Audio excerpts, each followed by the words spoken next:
Two Diabolos, both the same model, the same brand, they're both Henry's Vision, yet also very different because one has a fixed axle and one has a bearing. And I'm going to explain the difference between these two in this video. Which beanbag? Hello!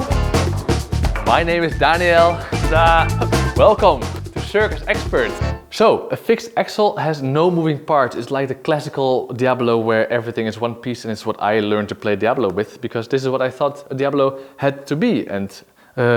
But then a few years ago, about I think 10-15 years ago, these came to the market and they became really popular. They have an axle that spins separately from the Diabolo. So I can spin the Diabolo and hold it between my fingers at the same time. It's a one-way bearing, so in one direction I can give speed to Diabolo. I should hold it like this. I can give speed to Diabolo if I roll like this, but then if I hold it still, it will keep on spinning inside the string. That means there's no friction between the axle and the string that slows it down, and it can spin a bit longer. It's nice for some tricks, it's not very nice for others. For example, a big benefit of a bearing Diabolo is that if I put it in my string, and I spin it up a little bit, I can wrap my string around as often as I like and it will never get tangled up because it's not pulling on the string. So also if I accidentally make a knot or something like this, then it will just keep on spinning and I can take my time to untie it. And especially for beginning players, this can save a lot of frustration. Let's try the same thing with the fixed axle and see what happens.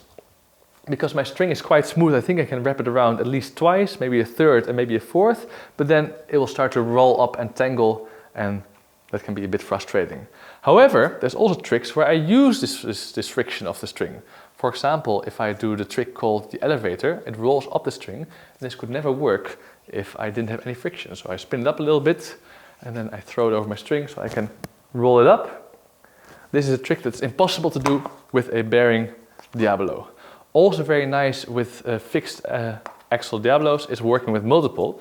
It is possible to play with multiple Diabolo in a bearing Diabolo, but because often I want to wrap it around my string, like so, this is harder to do with the bearing. And then also when they spin around each other, I have a lot of control because I feel it rolling on my string rather than sliding on the bearing. So for that also I recommend fixed axle. However, something that's nice with the bearing is, for example, vertex play.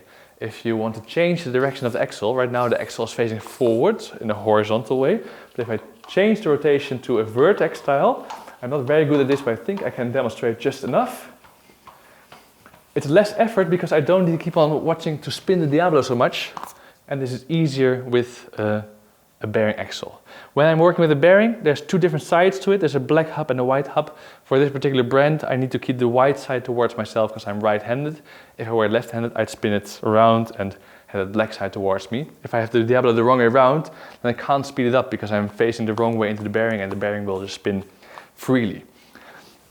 So, I hope you understand there's advantages and disadvantages. There's a lot of different Diabolos that now come in both types so that you can pick and choose.